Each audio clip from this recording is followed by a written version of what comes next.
Hi, I'm Nicole Scott from Mobile Geeks, and here I am in Toronto, Ontario, Canada, standing in front of Roy Thomson Hall and the CN Tower. And today, I have been using the Yoga 2 for almost 3 weeks now. So I decided to give you guys my in-depth analysis and review of how this 2-in-1 form factor 13.3-inch device has been working out for me.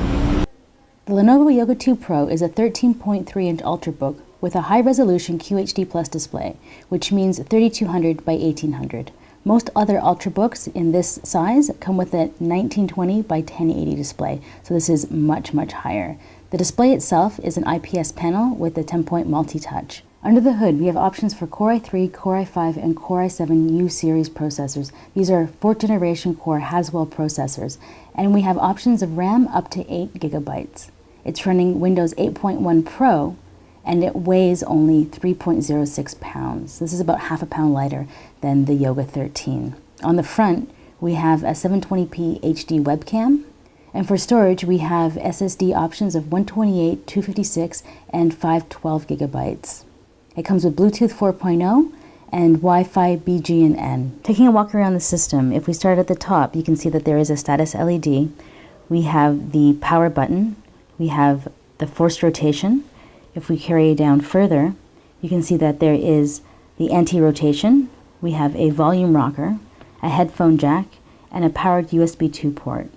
Around the back, we have the 2-in-1 hinge and the vents. Around the left-hand side of the unit, we have the PSU, a USB 3.0 port, a micro HDMI port, and a full-size SD card slot. All right, so let's dive in and take a closer look at the system. Obviously, the big selling feature of the Yoga is the fact that it can go all the way around. This is one of my favorite modes because you can kind of put it as a media player.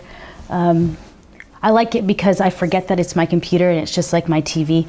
I watch a lot of downloaded or online streaming television. And then obviously you can also put it this way, so it can stand up like a tent. One of the things that I do like about it is, because they've kind of put this rubberized plastic here on the edge, they've kind of improved the grip over the 13. So when it's in this mode, let's just put it up there. It really feels quite solid. Like overall, the entire build quality of this machine feels very solid. But one thing that I would like to take a closer look at, is I have mentioned this previously, but one of the reasons I think that I'm really hard on my devices, and you guys should know that by now. But let's just take a closer look at the hinge here. This is it basically closed. So you can see that it's kind of got this flat form factor. Now, what makes this design a lot sturdier than a lot of the other ones in the market is that this is a 2-hinge system. So if you watch the hinge as I open it up, ooh, right, so it's all rotating off of this one down here. Right, so that opens there, we get around, and then when we finally come around the other side, so let's flip this over here, and then you can see the rotation then starts on this hinge up here. And that's part of the reason why this form factor and this particular design for a 2-in-1 definitely comes out on top for me. Windows 8.1 Pro, which I am quite digging. One of the things that does stand out for this unit is its resolution of display. So it's 3200 by 1800. Now let's just head on over here into settings, go into control panel, then let's go into, oh wait, that's not the best way to go there, sorry about that. Personalization. So then you can choose down here, you can choose display. Right, and then you can go over here to adjust resolution. So now this is set to 3200 by 1800, but I actually prefer working in 2048 by 1152, and let me show you why. So if you take a look at the size of these icons up here, right, they are quite small. So let's just pull this down. Oh, not to 1920. Let's go up a little bit more, right, and so let's say apply. So you'll notice immediately that this got bigger. Now let's keep those changes. And then let's go back to make text and items larger or smaller. Right, so you can actually make it smaller, or you can make them bigger. So let's just go over here. So let's just, so that made it huge, right? So let's click it down back to smaller. Let's say apply. But now let's go back to adjust resolution, and I'll show you the reason why I have a little bit of trouble working in 3200 by 1800. And that is just for a couple of like really basic reasons. That there's 3200 by 1800 pixels, obviously. But one of the things that you should be remembering when we're doing this is that your mouse pointer, so I have it set on drag here, so you can kind of see this little trail there, so you can see it moving around. That when you're moving it across, and you can see how far my finger's moving. I'll drag down here, right? That's how far it goes. Now, when I first got this machine, I was like, holy crap, something's wrong. Something's really wrong. And I'd never really had such a high resolution display. Now, what I did to kind of make this, like, see how far the pointer's gonna move, is I had to go into, so let's go into control panel. Let's do, where is it? So let's just type in mouse pointer. So mouse. So you see here, I can change it, right? And you can double click, but if you go into pointers, pointer options. Now, a normal Windows 8 machine won't have it set at fast. It'll have it set somewhere in the middle. So let me just drag that down to somewhere in the middle. Let's say apply. Now see the pointer down here with its dragging? Now, look how far it moves during one whole movement. So that's maybe like, you know, 1.5 inches or so. So when you're kind of dragging it along, it takes forever to move all the way across the screen. I mean, you can use the touch screen, but one thing that I have found is when I'm in such a high resolution, well, sometimes I'm not pointing as accurately as I could because there's so many more pixels, it's not quite as accurate. So you see how I'm having a little bit of trouble there, pulling that over all the way to fast, right? But no problem with the mouse pointer. So that's just one thing that you're definitely going to have to do if you're working in HD resolution. Make sure you come into here and make your mouse pointer fast, because initially I was just like, how am I logistically going to move around here? It's going to take me forever each time. That's also why I like reducing the resolution, because I can move the mouse pointer further around. Now, another way around this is to use an external mouse, which I have been doing sometimes, but I like not carrying an extra device, so I'm really trying to figure out the best way just to use the trackpad. So if you are a trackpad user, I would drop the resolution down to 2048 and make sure that you're on fast for pretty much all the settings. So the next thing that I'm going to talk about is the keyboard. I believe that the keyboard on the Yoga 2 Pro is greatly improved. If you can kind of look closely at the keys, you can see that they are quite high. Now, I'm not going to use my nails to type, but they do have like a really good clickiness to them. The other thing that I really like is this keyboard is backlit. Now, the 13 did not have a backlit keyboard, so to me that is a really big improvement. Now, one of the things that is different is the trackpad.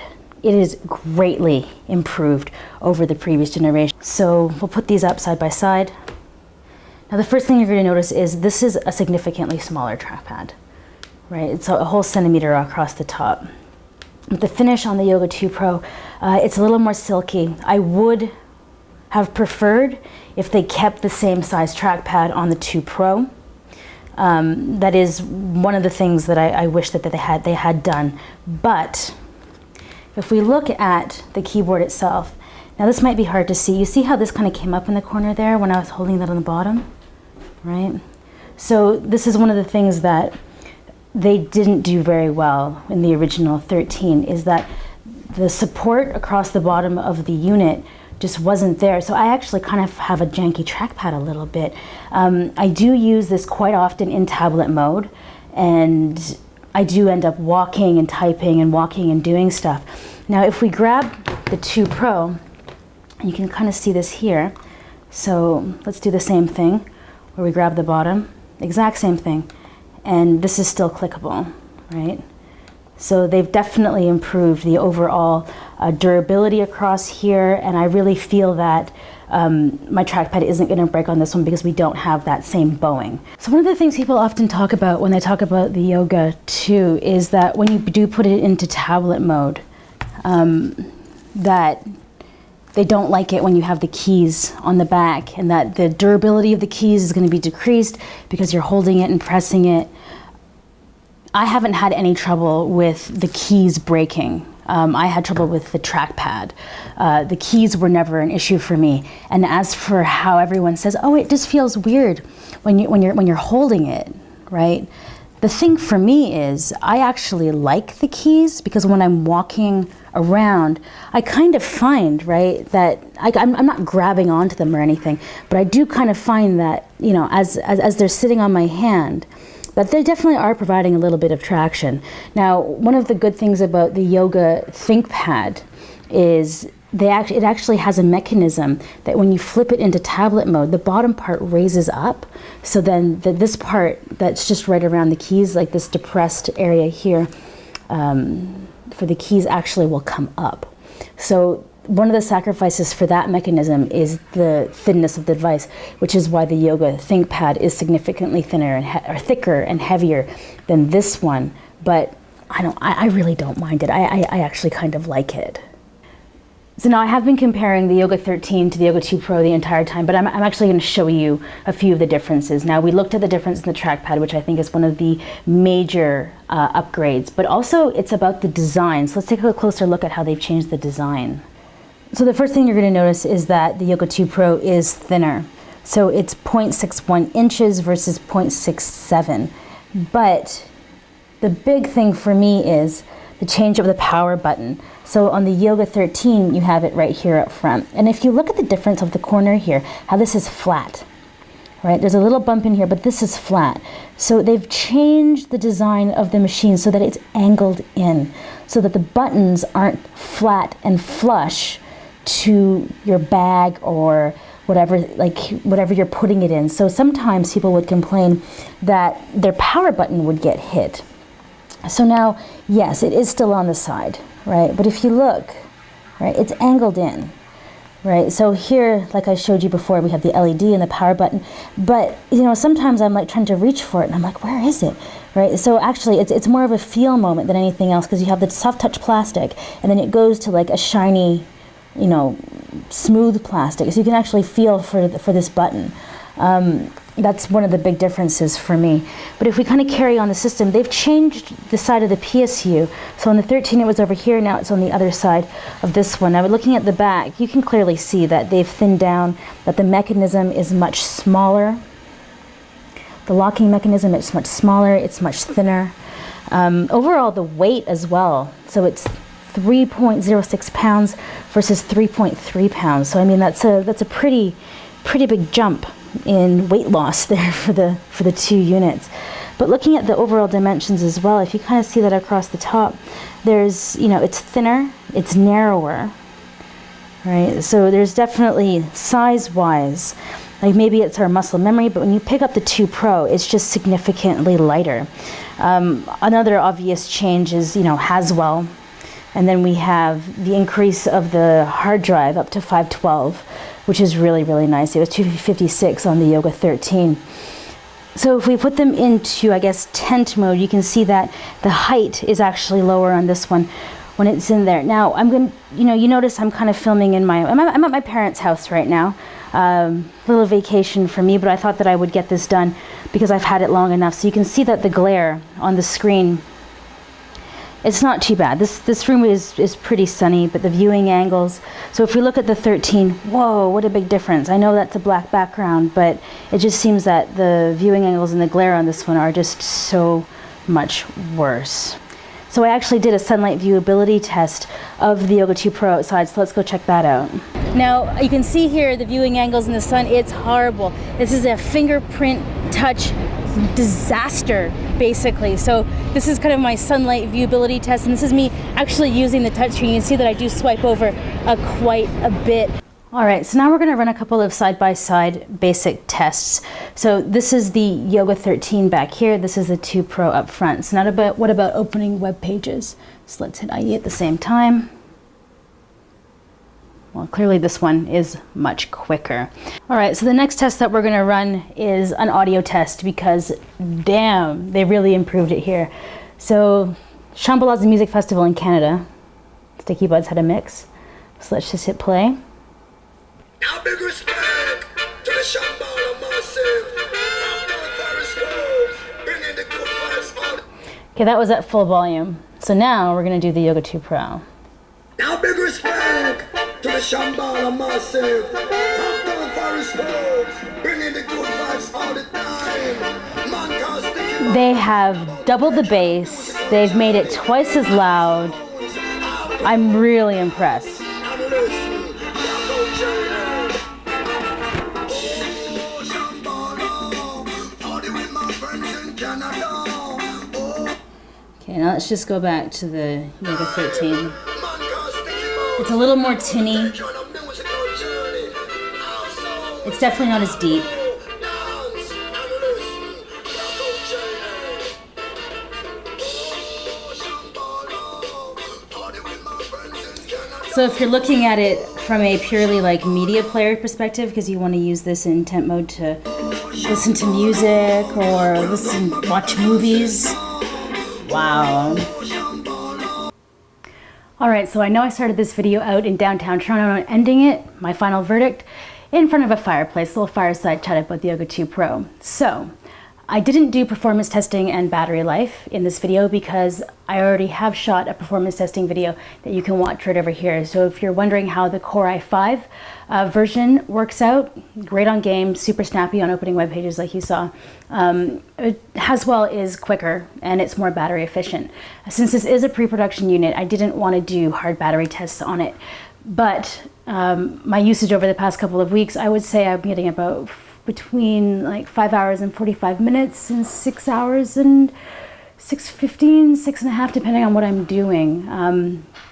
So on the Yoga 13, I was getting between 5 and 5.5 hours. So it makes sense, 20% more, that I'm getting roughly another hour. Now, I didn't want to do hard tests, like I said, pre-production, but so far it looks like there's no bugs, and that's probably what you can expect from battery life when it finally comes out to market next month. Now, I obviously think that you should be upgrading from the 13 to the 2 Pro. The battery life is better, the performance is better, the price point is the same. I mean, obviously, if you're going to choose between the 13 and the 2 Pro, obviously you should get the 2 Pro. It's just a way better machine. So what didn't I like about it? I think that the 3200 by 1800 screen resolution is overkill. They probably could have dropped the price of the machine just a little bit and gone for the 2048 resolution instead. I think that that's way more workable. I mean, Windows 8 or Windows 8.1 is meant to scale for resolution, but I don't work in Metro all the time. So everyone's saying this, it doesn't do anything for my Windows applications. So my Adobe Premiere or my Photoshop, or even Chrome, because that's not an official app. I have to actually change the scalability on the web pages, right? So if I just drop it down, then it's just a lot less hassle, right? So I think they probably could have dropped the price a little bit more if they'd gone for a slightly lower resolution display. I know that everyone on the internet's going to be like, but Nicole, everyone wants the highest resolution display ever. Do they really? I mean, like, how many pixels do you really need? I mean, I think that the 2048 is a perfectly fine resolution. It's already more than HD. So that's the one thing that I think that everyone's gonna love it, but I'm so-so on it. The other thing that I think that could be done better, the other bad thing about the Yoga 2 Pro is the trackpad. It's better, it's not gonna break, but it could have been larger. Like on the Yoga 13, I think they could have made it a little bit bigger. I mean, they have the real estate, why not? But if you have the 13 and you're thinking about upgrading to the 2 Pro, I mean, I just did it. I love it. I totally love it.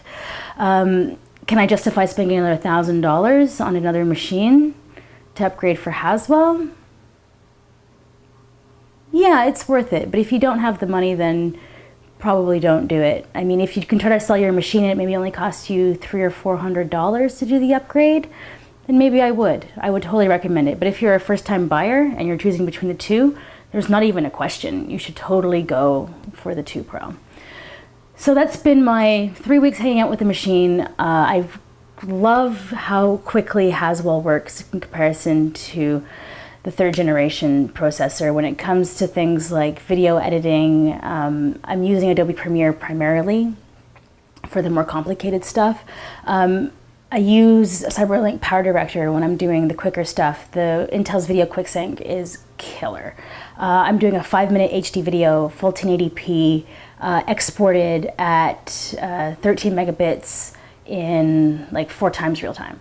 So basically, well, yeah, basically, right? So a 5-minute video might take like 1.5 minutes, right? So I mean, those are amazing numbers.